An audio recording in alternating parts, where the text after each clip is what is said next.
Indonesia memiliki kekayaan alam, budaya, dan bahasa daerah yang luar biasa. Dalam era globalisasi, keberagaman ini menghadapi tantangan besar, terutama dalam hal pelestarian bahasa daerah.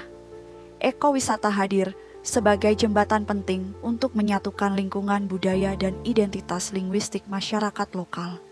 Penelitian ini berangkat dari salah satu fokus Astacita dari Presiden Indonesia, yaitu memperkuat harmoni antara manusia, budaya, dan lingkungan. Penelitian ini memusatkan perhatian pada dua destinasi ekowisata utama di Indonesia, yaitu Desa Penglipuran di Provinsi Bali dan Taman Nasional Komodo di Provinsi Nusa Tenggara Timur. Tujuan penelitian ini adalah untuk memahami bagaimana bahasa daerah, bahasa Indonesia, dan bahasa Inggris digunakan dalam media promosi, dan bagaimana pilihan bahasa tersebut mempengaruhi persepsi wisatawan sekaligus vitalitas bahasa lokal.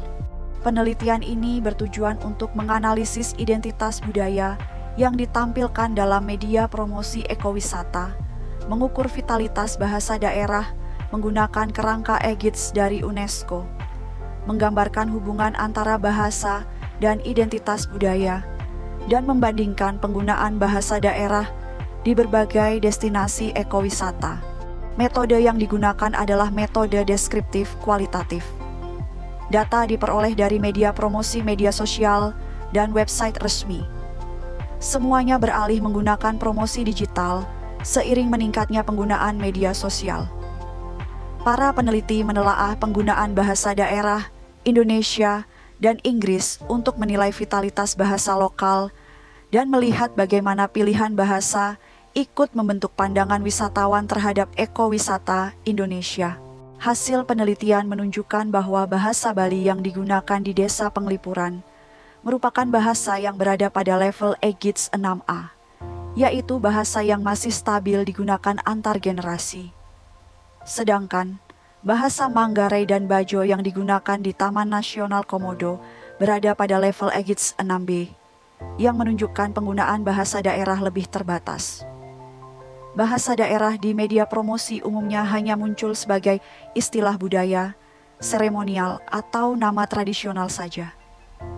Hal ini memperlihatkan bahwa pilihan bahasa dalam media sosial dapat mempengaruhi vitalitas bahasa daerah, baik dalam aspek transmisi, representasi budaya, maupun strategi promosi pariwisata.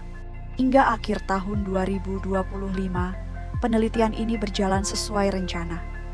Luaran tahun 2025 ini meliputi luaran wajib, di mana manuskrip artikel tentang vitalitas bahasa dalam media sosial ekowisata sudah disubmit ke jurnal internasional terindeks Scopus.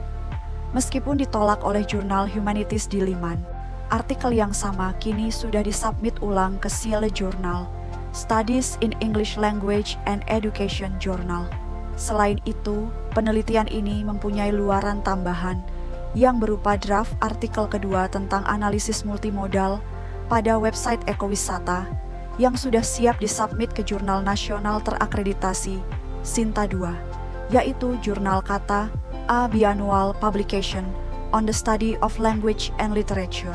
Selama proses penelitian, tim peneliti dapat bekerja dengan baik, kolaboratif, dan produktif, sehingga seluruh tahapan berjalan sesuai jadwal. Tahapan berikutnya adalah menunggu hasil review dari jurnal internasional. Peneliti menargetkan pada akhir 2025 artikel sudah masuk tahap in review, sehingga publikasi dapat dicapai di tahun 2026.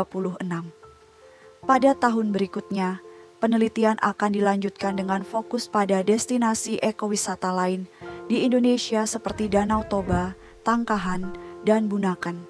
Penelitian komparatif ini diharapkan memperkuat upaya pelestarian bahasa daerah sebagai identitas budaya sekaligus elemen penting dalam pariwisata Indonesia. Bahasa adalah napas budaya. Melalui penelitian ini, diharapkan ekowisata tidak hanya melestarikan lingkungan, tetapi juga memperkuat posisi bahasa daerah sebagai warisan yang harus dijaga.